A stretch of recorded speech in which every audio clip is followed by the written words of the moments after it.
For today's review, I decided to go ahead and watch the movie Y2K. And the description of this movie is two high school nobodies make a decision to crash the last major celebration for the new millennium on New Year's Eve, 1999. The night becomes even crazier than they could ever dreamed when the clock strikes midnight.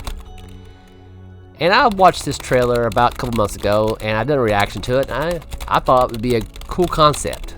And I can give you an example, basically, as you probably saw in the trailer. It's a Y2K mixed with Maximum Overdrive. If you've not watched Maximum Overdrive, you wouldn't get that reference, but if you haven't watched it, I recommend it. It's a Stephen King movie. So basically, in a nutshell, like the description says, these two nobodies go to a party, and that's when everything goes down south after it hits midnight. All these technology and stuff comes alive, and they unalive people. And it's not like a super serious horror flick. It's a mixture of comedy and horror. There's a lot of blood. There's some nudity as well, just to kind of give you a heads up. And they try to find a way to fix the issue, and they find a way to fix it. And I'm not going to give any spoilers, but that's about it. Going in, I didn't have no expectations coming out. I didn't feel robbed. I didn't feel like I got cheated. I enjoyed it. I guess because I was born in the 1900s. I got some of the reference they put in the movie, and people who's born in 1900s probably get it as well. Now, people who's born after 1900s, probably, I don't know if they'll like it or get the reference. They might understand it, but they probably don't understand it like us folk that's born in 1900s. So all in all, I give it kind of middle of the road kind of review of how I would grade it. As you know, is it a fast or is it a convenience store experience? Is it a fast food restaurant experience or a sit-down restaurant experience? It's a middle road.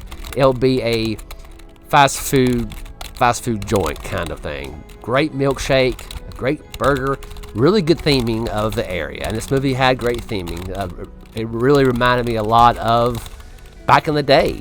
I was actually thinking where I was when the Y2K thing was happening.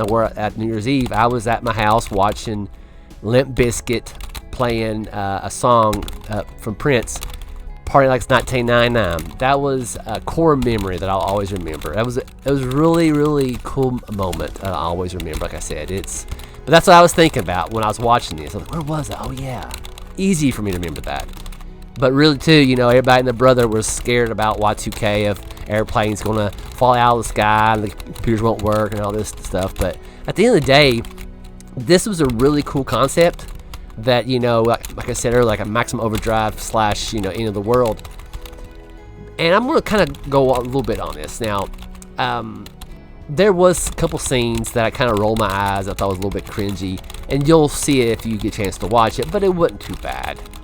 I expected it, in movies anymore, but it's not that bad. Like I said, I would recommend it people who's born in the 1900s, but people after that, I would not. But with the movie itself, I wish they kind of did more with the Maximum Overdrive feel instead of the characters. The characters I didn't really care much about. I'll give you an example. Like, there was a couple people, something happened to them, and when it happens, they play this sappy music, making you feel, oh, I can't believe this happened to them. Oh, no. I don't know if they do it trying to get emotion out of the situation, but I was like, I don't effing care. And I think that was I don't know why they kind of lean into that. I think they thought people would feel for that person. Maybe other people will, but not me. And I think that's maybe on my part, I guess, because I was wanting more of the Maximum Overdrive, more of the technology, the TVs, the computers taking over like it did. I mean, it did, and then they did do it in this movie. You'll see. It's a lot of, it was some nudity. There's a lot of blood. It wasn't too much gore, but there's a lot of blood. So just be careful for it, or be on the lookout for it. But I kind of wish they didn't lean into it more. That's just me. But all in all, it's not bad of a movie. I'll recommend it if you're curious about it. But before I go, I'm going to talk about the elephant in the room. What about Rachel Zegler? How did she do in this movie? Well, she wasn't that bad. She really wasn't.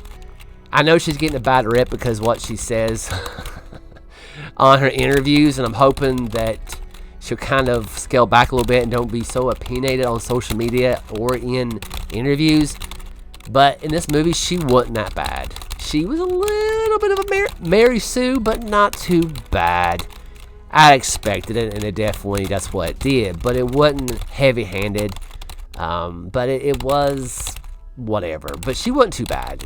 Some people might say things, and that's their opinion. That's cool. But for myself, I don't think she really hurt it or helped it. She was just there, right?